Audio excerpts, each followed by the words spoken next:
I'm Dr. Nerita, a urologist with 12 years of experience, and today we're going to cut through the myths, shame, and media exaggeration to give you the science-backed truth about ejaculatory timing. More importantly, I'm going to share practical, medically proven strategies to help you gain more control, more confidence, and a more satisfying, intimate life for both you and your partner. Stay with me, because understanding the truth about timing isn't just about performance, it's about reclaiming your dignity, reducing anxiety, and enjoying intimacy without fear.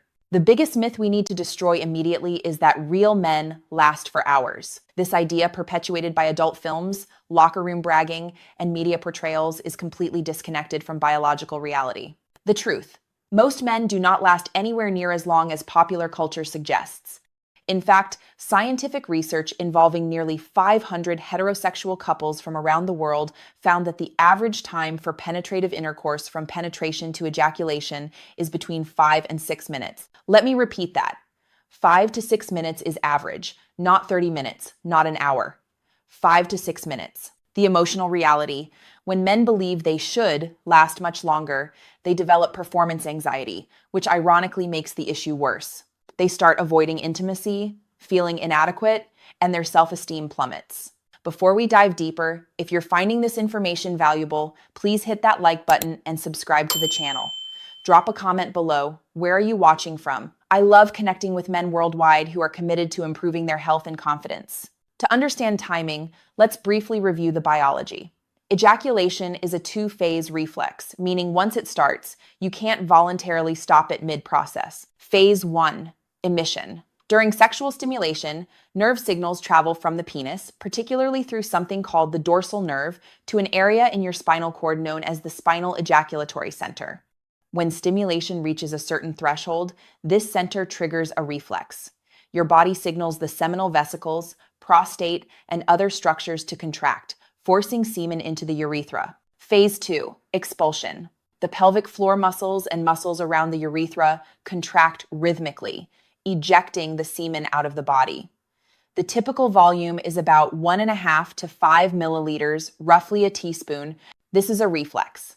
Your conscious control is limited, but there are strategies, both behavioral and medical, that can help you extend the time before that reflex is triggered. Here's where things get interesting. When researchers asked sex therapists what they considered an adequate duration for penetrative intercourse, they said 3 to 7 minutes was adequate, and 7 to 13 minutes was desirable. However, when researchers asked women directly what they wanted, the answers were more nuanced.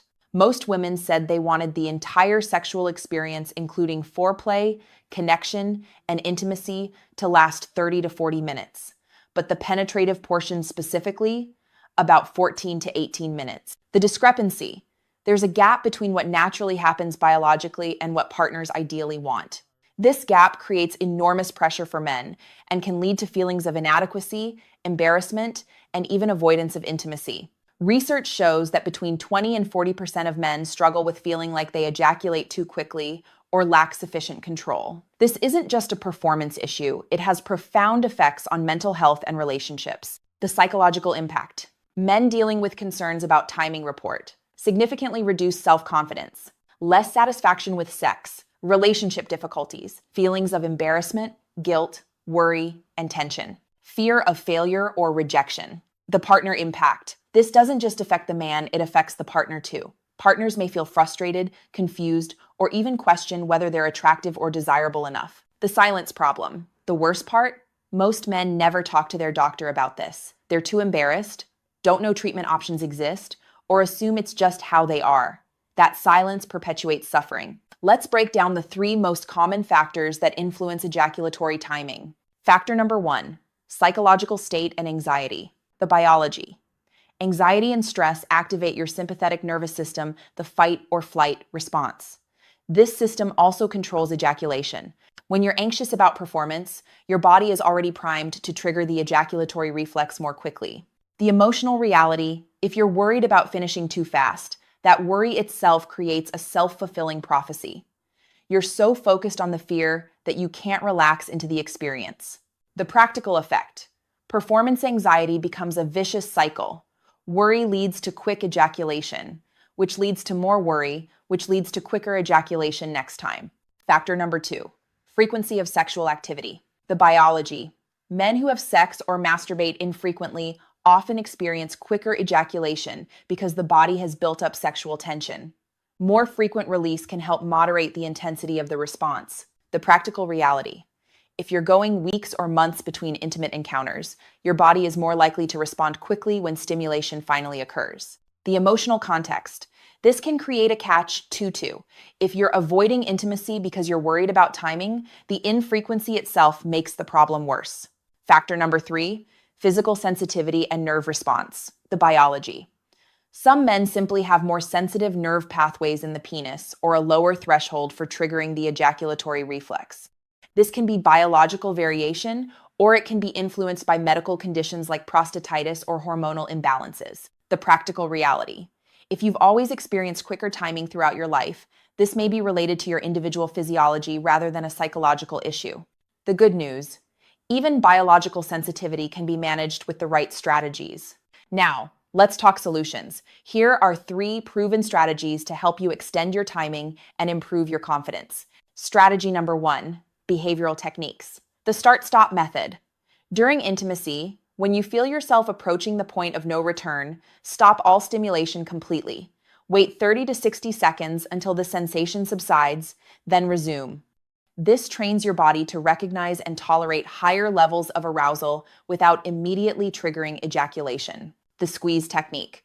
When you feel close to ejaculation, you or your partner gently squeezes the head of the penis for several seconds. This temporarily reduces arousal and helps you build tolerance. The practical benefit. These techniques require communication with your partner, which itself reduces performance anxiety and builds intimacy. Strategy number 2, pelvic floor exercises. The biology. Your pelvic floor muscles play a critical role in ejaculatory control. Strengthening these muscles through targeted exercises commonly called Kegels can give you greater voluntary control over the ejaculatory reflex. How to do it. Identify the muscles you use to stop urination midstream. Contract those muscles for 5 seconds, then relax for 5 seconds. Repeat this 10 times, 3 times per day. The long-term benefit. With consistent practice over several weeks, many men report significantly improved control and confidence. Strategy number 3, topical desensitizing products. The medical option. Over-the-counter delay sprays or creams containing mild anesthetics like lidocaine can temporarily reduce sensitivity in the penis, helping you last longer without losing the ability to feel pleasure. How they work. You apply the product a few minutes before intimacy. It absorbs into the skin, slightly numbing the most sensitive areas and raising your threshold for triggering ejaculation. The practical benefit. This is a quick, accessible option that doesn't require a prescription and can be used as needed. Important note, choose products with anti-transfer technology to avoid numbing your partner. Follow the instructions carefully for best results. Here's what I want you to hear clearly. There is no universal right amount of time for intimacy. What matters most is not whether you last 5 minutes or 15 minutes, it's whether both you and your partner feel satisfied, connected, and fulfilled. Sometimes, a quickie is exactly what you both want. Other times, you want a longer, more leisurely experience. The real goal. The goal isn't to perform like an actor in an adult film. The goal is to feel confident, in control, and connected with your partner. If you're both happy with your intimate life, then you're doing just fine, regardless of what any study says is average. The communication key. Often, one or both partners have unrealistic expectations shaped by media, not reality. Talking openly about what you each want, more foreplay, different types of stimulation, more emotional connection, is far more valuable than obsessing over a stopwatch. Gentlemen, if you've been struggling with concerns about ejaculatory timing, please know this. You are not broken. You're not inadequate. You're simply dealing with a common, highly treatable concern that affects millions of men. Whether the solution involves behavioral techniques, pelvic floor training, topical products, or simply better communication with your partner, there are concrete steps you can take to improve your confidence and satisfaction. Your intimate life is a vital part of your overall health and happiness. Don't let embarrassment or shame keep you from seeking the help and information you deserve.